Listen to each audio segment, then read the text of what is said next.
ಈ ಹೊತ್ತಿನ ಪ್ರಮುಖ 25 ಸುದ್ದಿಗಳನ್ನು ಕ್ವಿಕ್ ಆಗಿ ನೋಡೋಣ. ಮದ್ದೂರಿನಲ್ಲಿ ಪ್ರಚೋದನಕಾರಿ ಭಾಷಣದ ಹಿನ್ನೆಲೆಯಲ್ಲಿ ಶಾಸಕ ಬಸನಗೌಡ ಪಾಟೀಲ್ ಯತ್ನಾಳ್ ವಿರುದ್ಧವೂ ಎಫ್ಐಆರ್ ದಾಖಲಾಗಿದೆ. ನಿನ್ನೆ ಮದ್ದೂರಿಗೆ ಆಗಮಿಸಿದ್ದ ಯತ್ನಾಳ್ ಪ್ರಚೋದನಕಾರಿ ಭಾಷಣ ಮಾಡಿದ್ದಾರೆ ಅಂತ ಮದ್ದೂರು ಠಾಣೆ ಪಿಎಸ್ಐ ಮಂಜುನಾಥ್ ದೂರು ನೀಡಿದ್ರು. ಈ ಹಿನ್ನೆಲೆಯಲ್ಲಿ ಸಿಟಿ ರವಿ ಬಳಿಕ ಈಗ ಯತ್ನಾಳ್ ವಿರುದ್ಧವೂ ಎಫ್ಐಆರ್ ದಾಖಲಾಗಿದೆ. ಮದ್ದೂರಿನಲ್ಲಿ ಗಣೇಶ ವಿಸರ್ಜನೆ ಮೆರವಣಿಗೆಯ ಮೇಲೆ ಕಲ್ಲು ತೂರಾಟ ಪ್ರಕರಣದ 7 ಆರೋಪಿಗಳನ್ನು ಪೊಲೀಸರು ಕಸ್ಟಡಿಗೆ ಪಡೆದುಕೊಂಡಿದ್ದಾರೆ. ಇಂದಿನಿಂದ ಮಂಡ್ಯ ಎಸ್ಪಿ ನೇತೃತ್ವದಲ್ಲಿ ತನಿಖೆ ನಡೆಯಲಿದ್ದು ಪ್ರಕರಣದ ಒಳಸಂಚನ್ನ ತಿಳಿಯಲು ಪೊಲೀಸರು ಮುಂದಾಗಿದ್ದಾರೆ. ಆರೋಪಿಗಳ ವಿಚಾರಣೆಯ ಜೊತೆಗೆ ಸಾಕ್ಷ್ಯ ಸಂಗ್ರಹ ಕಾರ್ಯ ಕೂಡ ನಡೆಯಲಿದೆ.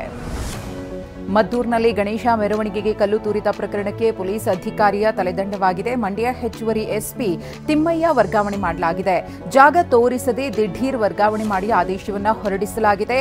ಎಎಸ್ಪಿ ತಿಮ್ಮಯ್ಯ ಸ್ಥಾನಕ್ಕೆ ನವೀನ್ ಕುಮಾರ್ ಅವರನ್ನು ನೇಮಕ ಮಾಡಲಾಗಿದೆ. ಚಿತ್ರ ನಿರ್ದೇಶಕ ಎಸ್ ನಾರಾಯಣ್ ಕುಟುಂಬದ ವಿರುದ್ಧ ವರದಕ್ಷಿಣೆ ಕಿರುಕುಳ ಕೇಸ್ನ ತನಿಖೆ ಇವತ್ತಿನಿಂದ ಶುರುವಾಗಲಿದೆ. ಜ್ಞಾನ ಭಾರತಿ ಪೊಲೀಸ್ ಠಾಣೆ ಇನ್ಸ್ಪೆಕ್ಟರ್ ರವಿ ಅವರ ನೇತೃತ್ವದಲ್ಲಿ ಆರ್ಆರ್ ನಗರದಲ್ಲಿರುವ ಎಸ್ ನಾರಾಯಣ್ ಅವರ ನಿವಾಸದಲ್ಲಿ ಮಹಜರು ನಡೆಯಲಿದೆ. ಸೊಸೆ ಪವಿತ್ರರನ್ನ ಕರೆದೊಯ್ದು ಮಹಜರು ನಡೆಸಲಾಗುತ್ತೆ.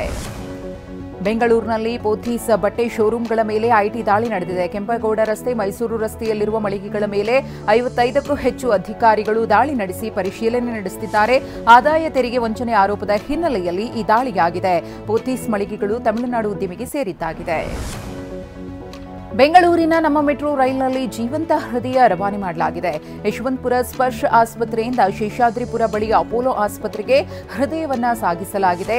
ರಾತ್ರಿ 11:01ಕ್ಕೆ ಯಶವಂತಪುರ ಇಂಡಸ್ಟ್ರಿಯಲ್ ನಿಲ್ದಾಣದಿಂದ ಹೊರಟ ರೈಲು 11:21ಕ್ಕೆ ಸಂಪಿಗೆ ರೋಡ್ ಮೆಟ್ರೋ ಸ್ಟೇಷನ್ ತಲುಪಿತು. ಮೆಟ್ರೋ ರೈಲಿನ ಒಂದು ಕೋಚನ್ನು ಹೃದಯ ಸಾಗಿಸಲು ಮೀಸಲಿಡಲಾಗಿತ್ತು. ಧರ್ಮಸ್ಥಳ ಬುರುಡೆ ಷಡ್ಯಂತ್ರ ಆರೋಪ ಪ್ರಕರಣಕ್ಕೆ ಮೆಗಾ ಟ್ವಿಸ್ಟ್ ಸಿಕ್ಕಿದೆ. ಬಂಗ್ಲಗುಡ್ಡ ಕಾಡಿನಲ್ಲಿ ಹೆಣಗಳು ಸಿಕ್ಕಿವೆ ಅಂತ ಸೌಜನ್ಯ ಸೋದರ ಮಾವ ವಿಠ್ಠಲ್ ಗೌಡ ಹೊಸ ಬಾಂಬ್ ಸಿಡಿಸಿದ್ದಾನೆ. ಮಹಜರಿಗೆ ಕರೆದೊಯ್ದ ವೇಳೆ 8 ಕಳೆಬರ ಪತ್ತೆಯಾಗಿವೆ. ಮಗುವಿನ ಎಲುಬುಗಳು ನನ್ನ ಕಣ್ಣಿಗೆ ಬಿದ್ದಿವೆ ಎಂದಿದ್ದಾರೆ.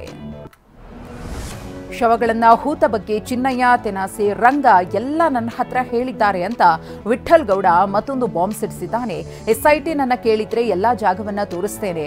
ಚಿನ್ನಯ್ಯ ಹೇಳಿದ್ದು ಸತ್ಯ, ಇದರಲ್ಲಿ ಡೌಟೇ ಇಲ್ಲ ಎಂದಿದ್ದಾರೆ. ಸೌಜನ್ಯ ಸೋದರ ಮಾವ ವಿಠ್ಠಲ್ ಗೌಡ ನೀಡಿರುವ ಹೇಳಿಕೆಯಿಂದ ಹಲವು ಅನುಮಾನಗಳು ಮೂಡ್ತಾ ಇವೆ. ಸೆಪ್ಟೆಂಬರ್ 6, 10ರಂದು ನಡೆಸಿದ ಮಹಜರು ವೇಳೆ ಮನುಷ್ಯನ ಕಳೆಬರಗಳು ಕಂಡವು ಅಂತ ವಿಠ್ಠಲ್ ಗೌಡ ಹೇಳಿದ್ದಾನೆ. ವಿಠ್ಠಲ್ ಗೌಡ ಹೀಗೆ ಹೇಳಿದ್ರು ಎಸ್ಐಟಿ ಯಾಕೆ ಕಳೆಬರ ಸಂಗ್ರಹಿಸಿಲ್ಲ? ಇನ್ನು ವಿಠ್ಠಲ್ ಗೌಡ ಸ್ಥಳೀಯ ಠಾಣೆಗೆ ಮಾಹಿತಿ ನೀಡಲಿಲ್ಲವೇಕೆ?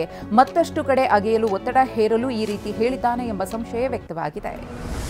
ಧರ್ಮಸ್ಥಳ ಗ್ರಾಮದಲ್ಲಿ ನಡೆದ ಅಸಹಜ ಸಾವುಗಳ ಬಗ್ಗೆ ತನಿಖೆ ನಡೆಸುವಂತೆ ಸೌಜನ್ಯ ಪರ ಹೋರಾಟಗಾರ ಮಹೇಶ್ ಶೆಟ್ಟಿ ತಿಮರೋಡಿ ಎಸ್ಐಟಿ ಪೊಲೀಸ್ ಠಾಣೆಗೆ ದೂರು ನೀಡಿದ್ದಾರೆ. 2006ರಿಂದ 2010ರವರೆಗೆ ಅಸಹಜ ಸಾವು ಸಂಭವಿಸಿದ್ದು, ಈ ಸಂಬಂಧ ಎಫ್ಐಆರ್ ದಾಖಲಿಸುವಂತೆ ದೂರಿನಲ್ಲಿ ತಿಮರೋಡಿ ಮನವಿ ಮಾಡಿದ್ದಾರೆ. ಮೈಸೂರು ಜಿಲ್ಲೆಯಲ್ಲಿ ಪತಿಯನ್ನ ಕೊಲೆ ಮಾಡಿ ಹುಲಿ ಕೊಂದಿದೆ ಅಂತ ಪತ್ನಿ ನಾಟಕವಾಡಿರುವುದು ತನಿಖೆಯಲ್ಲಿ ಬಹಿರಂಗವಾಗಿದೆ. ಹುಣಸೂರಿನ ಚಿಕ್ಕ ಹೆಜ್ಜೂರಿನ ವೆಂಕಟಸ್ವಾಮಿಯನ್ನ ಪತ್ನಿ ಸಲ್ಲಾಪುರಿ ವಿಷ ಹಾಕಿ ಕೊಂದಿದ್ಲು. ನಂತರ ಗಂಡ ನಾಪತ್ತೆಯಾಗಿದ್ದು ಹುಲಿ ತಿಂದಿರಬಹುದು ಅಂತ ಕಥೆ ಕಟ್ಟಿ ದೂರು ಕೊಟ್ಟಿದ್ದು. ಮೈಸೂರಿನಲ್ಲಿ ಪತ್ನಿಯಿಂದಲೇ ಪತಿ ಹತ್ಯೆ ಪ್ರಕರಣದಲ್ಲಿ ಮತ್ತೊಂದು ಸ್ಫೋಟಕ ಅಂಶ ಬೆಳಕಿಗೆ ಬಂದಿದೆ. ಕಾಡು ಪ್ರಾಣಿ ದಾಳಿಯಿಂದ ಮೃತಪಟ್ಟಿದ್ದಾರೆ ಅಂದ್ರೆ ಪರಿಹಾರ ಸಿಗುತ್ತೆ ಎಂಬ ಕಾರಣಕ್ಕೆ ಗಂಡನನ್ನ ಕೊಲೆ ಮಾಡಿದ್ದೇನೆ ಅಂತ ಆರೋಪಿ ಸಲ್ಲಾಪುರಿ ಪೊಲೀಸರ ಬಳಿ ತಪ್ಪೊಪ್ಪಿಕೊಂಡಿದ್ದಾಳೆ. ಮನೆಯ ಹಿಂದೆಯ ತಿಪ್ಪೆಗುಂಡಿಯಲ್ಲಿಯೇ ಗಂಡ ವೆಂಕಟೇಶ ಸ್ವಾಮಿಯ ಶವ ಪತ್ತೆಯಾಗಿದೆ.